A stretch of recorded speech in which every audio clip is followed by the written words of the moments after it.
क्या सोच रहे हैं आप? लाल किला और सुनहरी दीवार, और क्यों नहीं पत्थर की दीवार भी, पर हूं तो इसी देश की मिट्टी से बनी, इसी भारत भूमि से उपजी। यही तो मेरी मातृभूमि है। और आज जब पूरा भारत एक सुनहरे कल और अमृतकाल की तरफ बढ़ रहा है, तो मैं कैसे पीछे छूट सकती हूँ? आप सोच रहे होंगे, एक दीवार बोल कैसे सकती है? दीवारों के तो कान होते हैं बस। पर सच ये है कि आज मेरे देश के हर उस शख्स को आवाज मिली जो अब तक सिर्फ सुनने को मजबूर था, मेरी जैसी गूंगी दीवार को।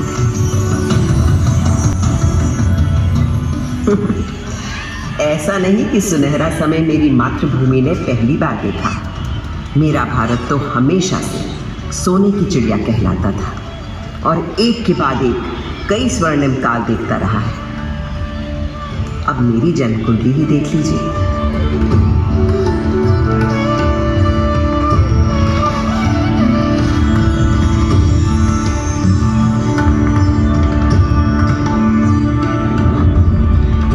जिस सुनहरे समय में मेरा जन्म हुआ था, उस वक्त मेरे आसपास छेनी, हथौड़ी, संग तराशू, पत्थर कटोती ठक ठक ताल थी और संत कवियों के शहद से सुर, उस रसधार को बहाने वाले पूरे भारत भर से अनेकों कवि थे। इन भक्त कवियों में कोई हिंदू था, कोई मुसलमान, कोई सूफी, कोई शायर, कोई शैव, कोई वैष्णव। सबके आराध्य अलग अलग थे, भाषा अलग, पर सबकी भक्ति में एक ही परमात्मा, एक ही ब्रह्म, एक ही ओंकार के दर्शन सारे देश को हो रहे थे।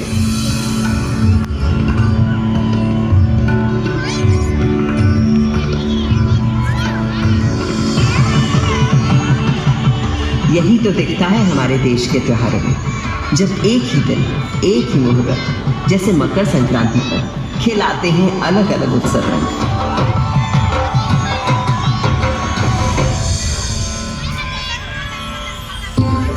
इस लाल किले को बनवाया था मुगल शहंशाह शाहजहां ने। बलुए पत्थरों से मुझे गढ़ा गया था और इस मजबूती से कि 400 साल बाद आज भी मुझे हिलाना नामुमकिन है।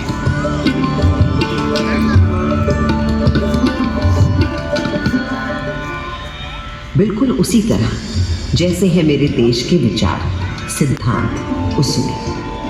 असल में भारत सिर्फ एक देश नहीं है, भारत नाम है एक सोच।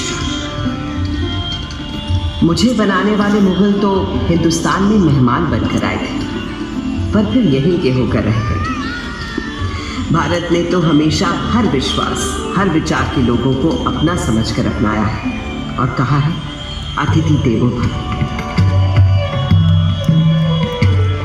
मगर उससे भी बहुत पहले भारत ने कई स्वर्णिम युग देखे थे, जैसे था हमारे देश का वैदिक युग।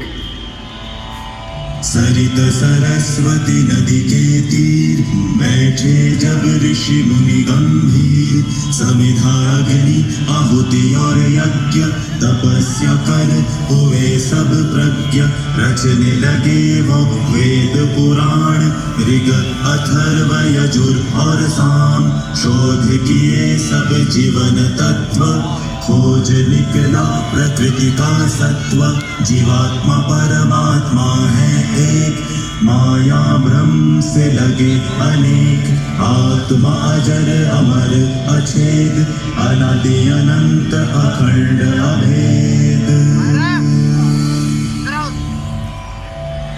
वेदों को रचने वाले इन ऋषियों ने दुनिया को जीवात्मा, आत्मा, परमात्मा के जिस एक की बात हमें सिखाई थी, उसी को श्री कृष्ण ने धर्म क्षेत्र कुरुक्षेत्र की युद्ध भूमि में अर्जुन को सुनाया था। जैसे पुराने कपड़ों को उतारकर मनुष्य नए कपड़े पहन लेता है, उसी प्रकार आत्मा भी पुराने शरीर को त्याग कर नया शरीर धारण करती है। इस आत्मा को ना तो शस्त्र काट सकता है और ना आग इसे जला सकती है, ना इसे पानी भिगा सकता है और ना ही हवा उसे सुखा सकती है। तब से आज तक आत्मा की संस्कृति ही भारतीय संस्कृति की आत्मा है और ओम की ध्वनि उस परम ब्रह्म का स्वरूप। डाल दे तो नहीं तो फालतू स्टोरेज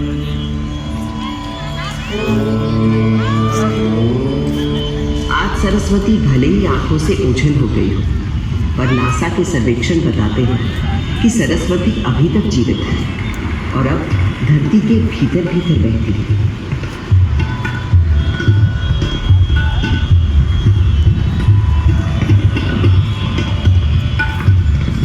मगर मेरे देश की शुरुआत तो उस वैदिक युग से भी पहले की है।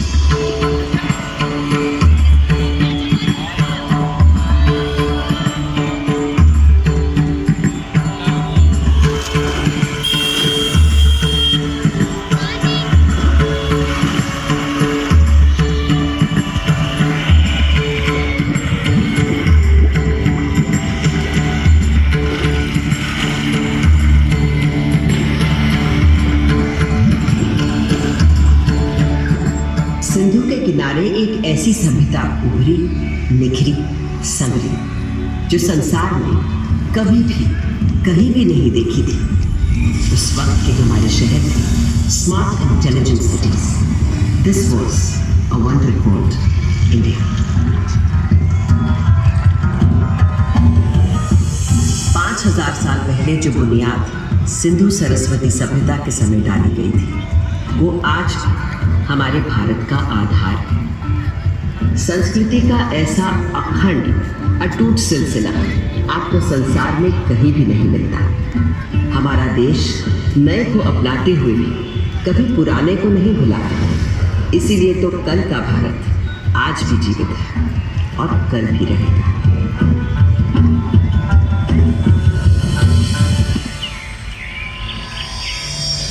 एक और बड़ी विशेषता है मेरे भारत की, सत्य की खोज।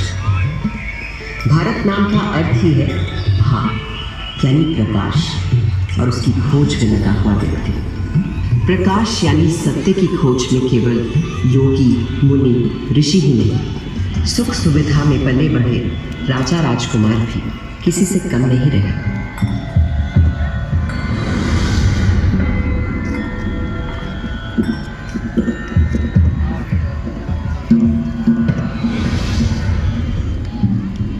भारत के दार्शनिक मनीषियों, गुरुओं ने जो आध्यात्मिक मार्ग दिखाया था, उसी को ठोस रूप दिया भारत भर में फैले तमाम राज्यों, साम्राज्यों ने।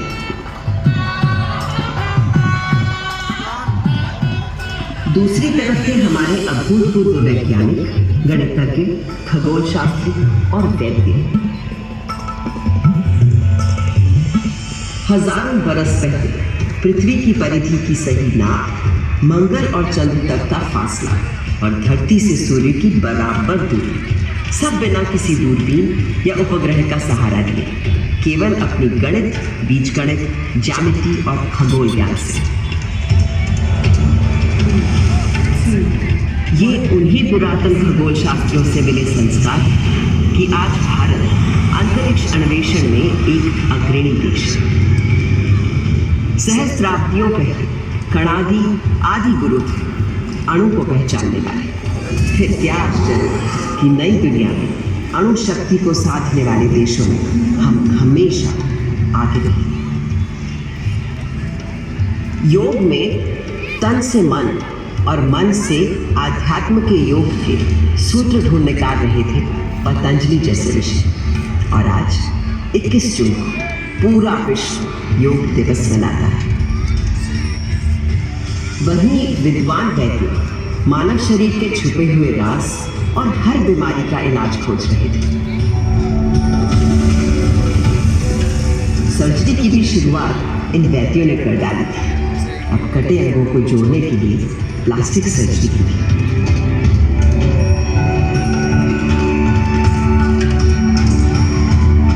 इन भारतीय वैद्यों से मिली प्रेरणा ही तो है कि कोविड आने पर आत्मनिर्भर भारत ने कुछ ही महीनों में खुद बीमारी का टीका बनाकर 1 साल के अंदर टीके लगाता है। ये दवा हमने दुनिया के और देशों को भी दी। क्योंकि मेरे देश का हमेशा से मानना रहा है वसुधैव कुटुंबकम, सारा संसार हमारा परिवार, वन वर्ल्ड वन फैमिली। तभी से भारत सोने की चिड़िया कहलाता था और यहाँ का बेहतरीन, बेशकीमती, बेमिसाल माल और हिंदुस्तानी हुनर कारीगरी के नमूने दुनिया भर में जाते और लोगों को रिझाते थे। संसार को तमाम सामान होने, शक दर्शन और चार धर्म देने वाले भारत पर कई लोगों की बुरी नजर लगी हुई थी। मगर जब विदेशी हमलावरों या किसी आतताई ने मेरी मातृभूमि के मूल्यों, धर्म और संस्कृति पर हमला किया तो माँ की लाज बचाने के मुंह तोड़ जवाब दिया भारत की जाबाजों ने। किसके नाम हो, जैसे जरा याद कीजिए मेरी दिल्ली के पृथ्वीराज चौहान का पराक्रम। राजा पृथ्वीराज चौहान वीरों में था वीर महान, अजय मेरु से दिल्ली तक फहराता था उसका निशान। 8 बार था किया पराजित जब गजनी से आया गौरी, पर था दुर्भाग्य 9वें युद्ध में टूट गई वो पक्की डोरी। हमारे राजा पृथ्वीराज चौहान को मारने से पहले क्या आप इनका शब्द भेदी बाण का कौशल नहीं देखना चाहेंगे, जब यह बंद आंखों से केवल आवाज सुनकर ही शिकार पर निशाना लगा लेते हैं। ये अंधा क्या निशाना लगाएगा? लगाएंगे महाराज पृथ्वीराज निशाना, बस आप आज्ञा तो दीजिए और दीजिए इनके हाथ में एक धनुष बाण। चलो ये तमाशा भी देख लेते हैं इस काफिर के दर्रे से पेट कर। दे दो इस अंधे को तीर कमान।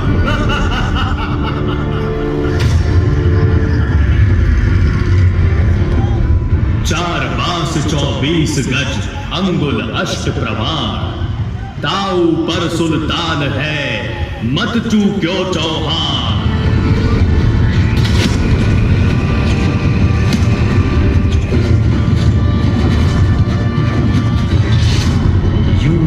कर भी उस राजदूत ने बचा लिया भारत का मान। धिक्कार है उन्हें मरा समझो, कायर जो जिए पिए अपमान।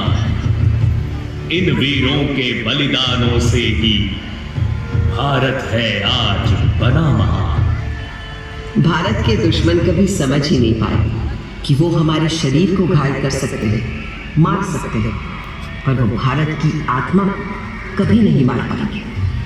तभी तो आज जब इजिप्ट, ग्रीस, रोम, लैटिन अमेरिका की इंका, माया, फारस की अवस्था और चीन की पुरानी संस्कृतियां सब नष्ट हो चुकी हैं, तो केवल भारत की पुरातन संस्कृति, संस्कार, सभ्यता, धर्म, विचार, आध्यात्मिकता अभी भी जिंदा है, जावेद और जागृत है।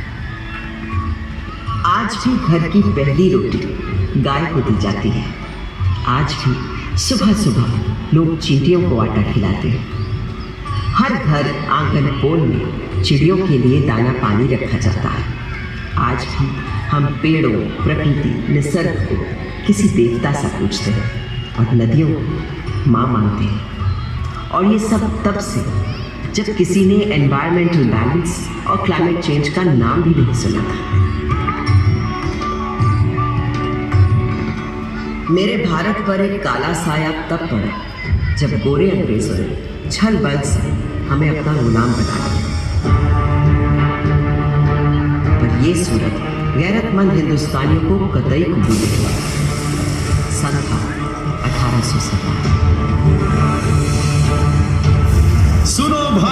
सुनो भाइयों कथा सुनो 57 की, कान खोलकर सुनो कथा है क्रांति के पहले सावन की।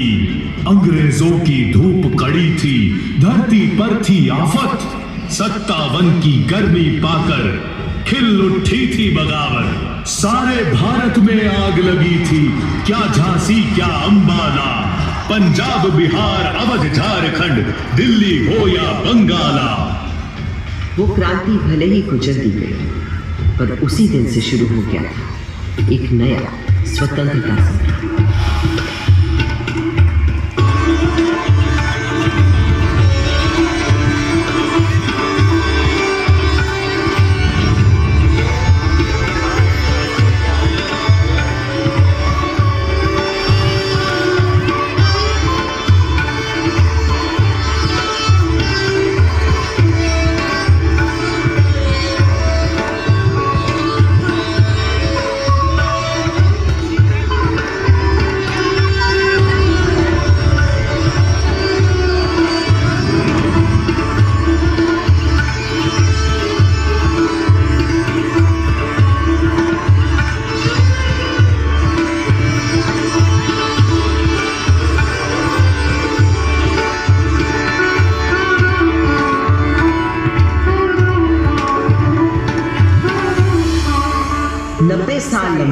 जंग आज़ादी के बाद जब मेरे भारत में 15 अगस्त 1947 स्वतंत्रता हुई, तो उस दिन सदियों की गुलामी के बाद मेरे लाल किले पर भी आज़ाद भारत का परचम लहराया गया था। उस दिन से आज तक देश के 14 प्रधानमंत्री हर वर्ष स्वतंत्रता दिवस को यहाँ आते हैं, और जब देश का गौरवशाली तिरंगा फहराते हैं तो मैं गर्व से और बन जाती हूँ।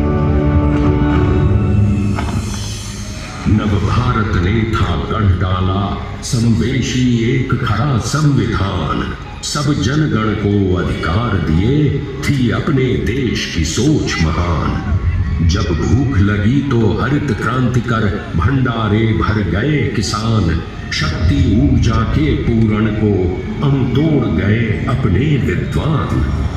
देश की रक्षा करने को मुस्तैद हैं अपने वीर जवान, हर सीमा पर हैं डटे खड़े, हो बर्फ पहाड़ या रेगिस्तान। जब प्यास लगी तो दूध की नदियां बहा गए अपने ग्वाले, आकाश अंतरिक्ष छूने को बढ़ चले अपने इसरो वाले।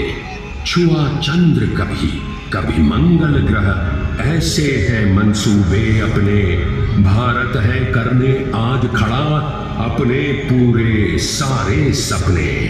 इस हिंदुस्तान की छिपी शक्ति अब ये दुनिया पहचानेगी, और विश्व गुरु इस भारत को सारी ही दुनिया मानेगी।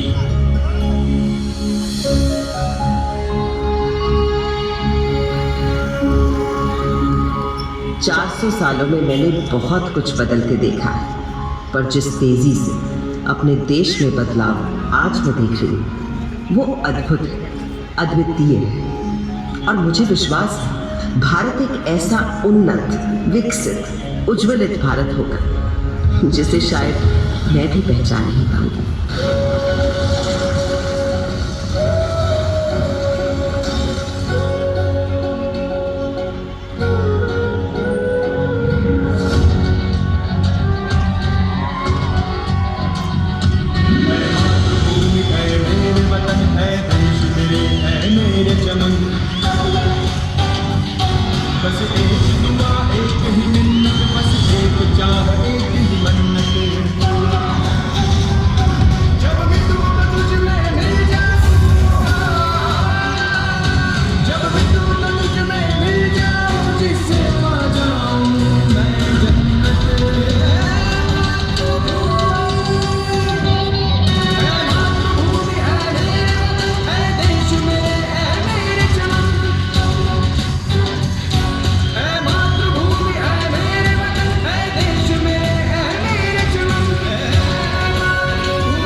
दोस्तों, भारत की स्वतंत्रता के 75 साल बाद और आजादी के अमृत महोत्सव के साथ ये तय है कि आने वाला समय भारत का है और 21वीं सदी भारत की सदी होगी।